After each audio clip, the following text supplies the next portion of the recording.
Pistons going to get Reggie Jackson back pretty soon. But for the Sixers, we don't know about Markelle Fultz. It is a mysterious situation. Griff, I'd be fascinated to get your take on just the Markelle Fultz situation there in Philadelphia. Well, first of all, Reggie coming back isn't necessarily a blessing for Detroit either, because it's a lot of ball dominance. So what's going to happen is it's going to take some time to figure that out. It's going to take some time to get comfortable with that. And right now, Detroit is basically the same 4 games in the loss column behind the 6th seed as they are in front of Charlotte. So they're in a very precarious position. So when you put another piece that's that ball dominant into the mix, it could change things pretty radically for good or bad. Relative to, what was your other question? Markelle Fultz. I'm old. So I think the situation with Markelle is really interesting, because this was a player that coming into this, you thought from a shot standpoint, he was able to get to anything and make most anything as a shooter. He could do it off the dribble. He could do it in a spot-up situation.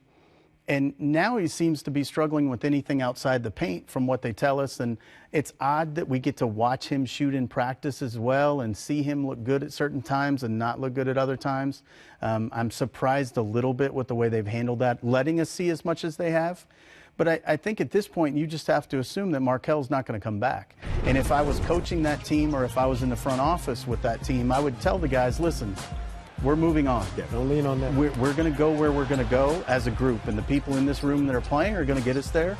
And if Markelle is able to give us anything, great. But I don't want them to have expectations of a 19-year-old kid that at no point in his career has been a guy who is the reason his team wins games. And that's a really meaningful thing.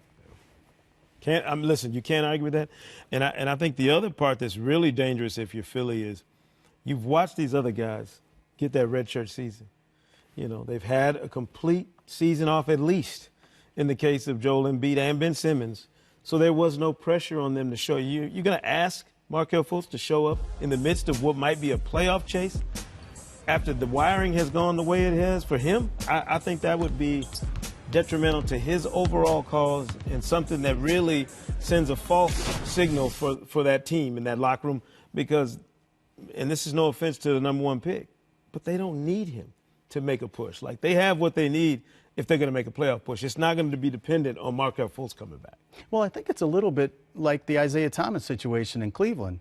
They need Markelle Fultz if he can be the Markelle Fultz that they drafted #1. Sure, but there's what no they way don't need is to take the time trying to get him up to speed. Exactly. And so I think it'll be a situation, to your point, where they're better off as a team if they don't introduce him from a winning and losing standpoint. And Markelle is probably better off as a human being and as a player for his future, not being thrust into that. I totally agree. Yeah.